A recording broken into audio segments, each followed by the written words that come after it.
আসসালামু আলাইকুম, welcome to Manhas kitchen.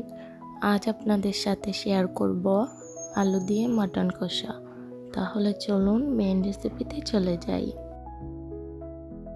এখানে আমি নিয়ে নিলাম মটন,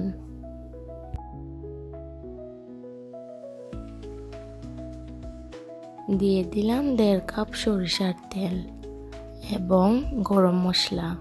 গরম মশলাতে আমি নিয়েছি তেজপাতা, দারুচিনি, এলাচ এবং লবঙ্গ।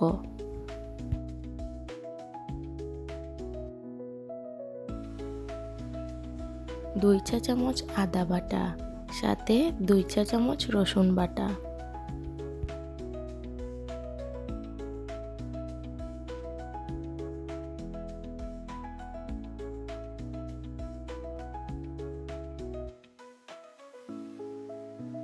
আদা রসুনটাকে গোল্ডেন ব্রাউন করে ভেজে নেব।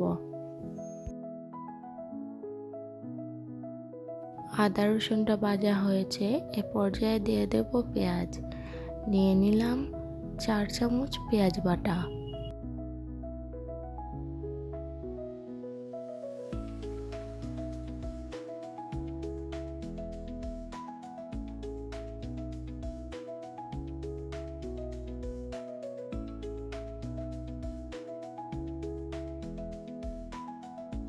পরিমাণ মতো লবণ দিয়ে পেঁয়াজটাকে কষাতে হবে।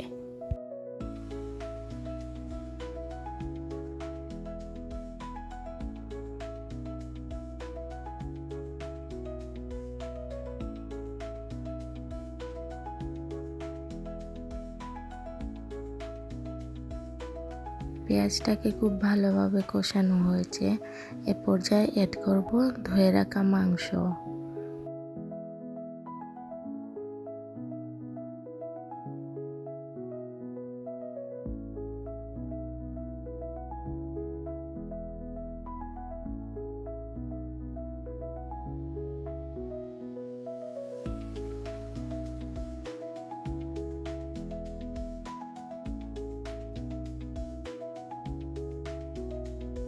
মাংসটাকে খুব ভালোভাবে কষাতে হবে। দিয়ে দিলাম আবারও অল্প পরিমাণে লবণ।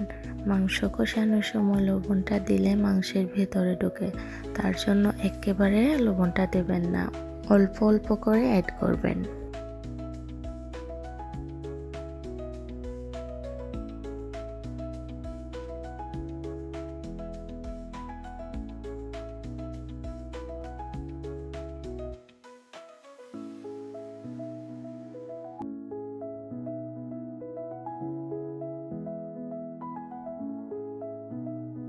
দেখুন মাংসের ভেতর থেকে কতটা পানি বেরিয়ে এসেছে। আমি কিন্তু কোনো পানি অ্যাড করিনি।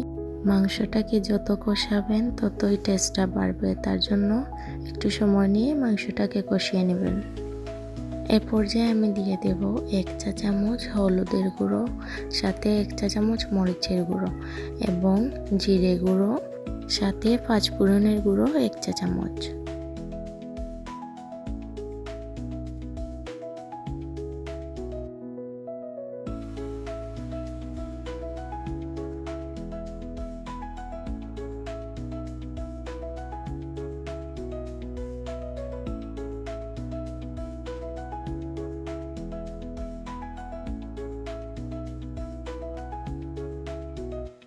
খুব ভালোভাবে নেড়ে চেড়ে অল্প পরিমাণে যে পানিটা আছে তা শুকানোর আগ পর্যন্ত রান্না করব।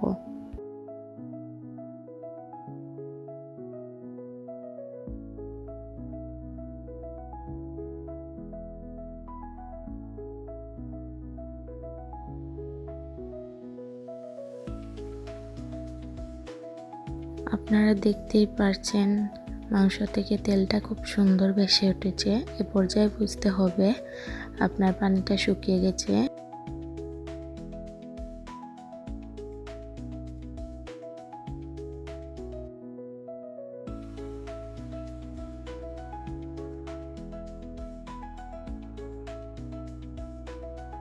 এ পর্যায়ে অ্যাড করব ধুয়ে রাখা আলু।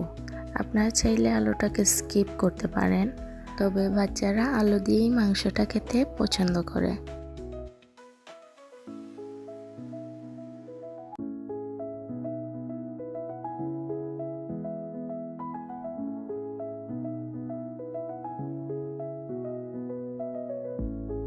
আলু দিয়ে নেড়ে চেড়ে অ্যাড করব অল্প পরিমাণে পানি।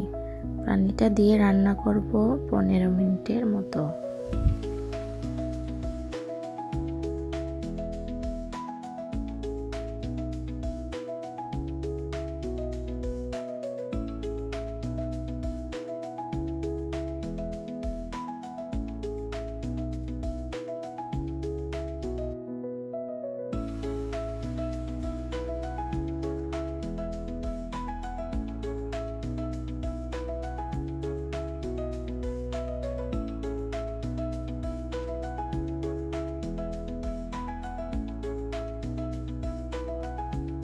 আমার রান্নাটা প্রায় হয়ে গেছে।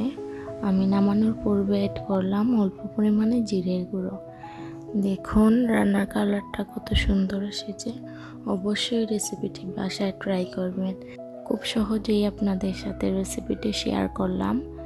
অবশ্যই আমার চ্যানেলটিকে সাবস্ক্রাইব করে রাখবেন আরও নতুন নতুন রান্না পাওয়ার জন্য, এবং লাইক শেয়ার কমেন্ট করতে ভুলবেন না। আল্লাহ হাফিজ।